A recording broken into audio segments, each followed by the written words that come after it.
સુરત શહેરમાં આજે ગુજકેટ પરીક્ષાને લઈને ભારે ઉત્સાહ અને તૈયારીઓ જોવા મળી રહી છે। મોટી સંખ્યામાં વિદ્યાર્થીઓ પોતાના ભવિષ્યને આકાર આપવા પરીક્ષા કેન્દ્રો ઉપર પહોંચી રહ્યા છે।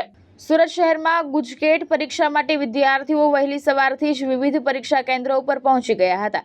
શહેરમાં કુલ 101 પરીક્ષા કેન્દ્રો ઉપર આ પરીક્ષા યોજાઈ રહી છે, જેમાં અંદાજે 18,000થી વધુ વિદ્યાર્થીઓ હાજર રહ્યા છે। આ પરીક્ષા વિદ્યાર્થીઓ માટે ખૂબ જ મહત્વપૂર્ણ માનવામાં આવે છે, કારણ કે એન્જિનિયરિંગ અને ફાર્મસી ક્ષેત્રમાં પ્રવેશ મેળવવા માટે ગુજકેટ મહત્વની કડી છે। વિદ્યાર્થીઓએ પોતાના ભવિષ્યને ધ્યાનમાં રાખીને ઉત્સાહ સાથે પરીક્ષામાં ભાગ લીધો હતો। પરીક્ષા દરમિયાન કોઈ અનિચ્છનીય બનાવ ન બને તે માટે તમામ સેન્ટરો ઉપર ચુસ્ત પોલીસ બંદોબસ્ત ગોઠવવામાં આવ્યો હતો। સાથે જ વિદ્યાર્થીઓને કોઈ પણ પ્રકારની મુશ્કેલી ન પડે તે માટે શાળા સંચાલકો દ્વારા ખાસ વ્યવસ્થાઓ કરવામાં આવી હતી।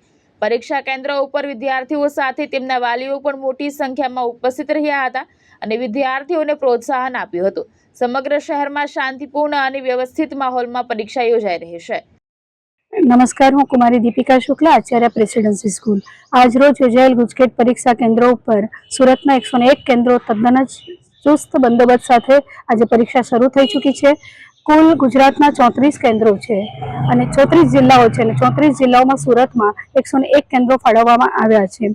सूरत खाते 18,474 जेटला विद्यार्थीओ परीक्षा आपी रह्या छे અને બોર્ડના કુલ 1,35,000 થી પણ વધારે વિદ્યાર્થીઓમાં સમાવિષ્ટ છે, જેમાં 1,15,000 વિદ્યાર્થીઓ ગુજરાત બોર્ડના જ પોતાના છે, જ્યારે અન્ય વિદ્યાર્થીઓ CBSE ના ઉપસ્થિત થશે। પોલીસ બંદોબસ્ત, CCTV કેમેરાથી સજ્જ, સુપરવાઇઝર મિત્રો વિદ્યાર્થીઓને કોઈ તકલીફ ના પડે એઓ આ ઉત્તમ ગણાતી પરીક્ષા બહુ સારી રીતે પસાર કરી શકે, આપી શકે એ માટેની તમામ વ્યવસ્થા થઈ ચૂકી છે। રેસિડેન્સી સ્કૂલની વાત કરીએ તો કઈ રીતની સગવડતા? બસ જો વિદ્યાર્થીઓને ખૂબ સમયસર અંદર લેવામાં આવ્યા છે અને તેઓને યોગ્ય જગ્યા ઉપર પણ એ લોકોની સીટ સુધી માર્ગદર્શન આપીને બેસાડવામાં આવ્યા છે। કોઈ પણ વિદ્યાર્થી કન્ફ્યુઝ ના થાય એ માટે અગાઉથી બધી સૂચનાઓ પણ તેઓને આપી દેવામાં આવી છે।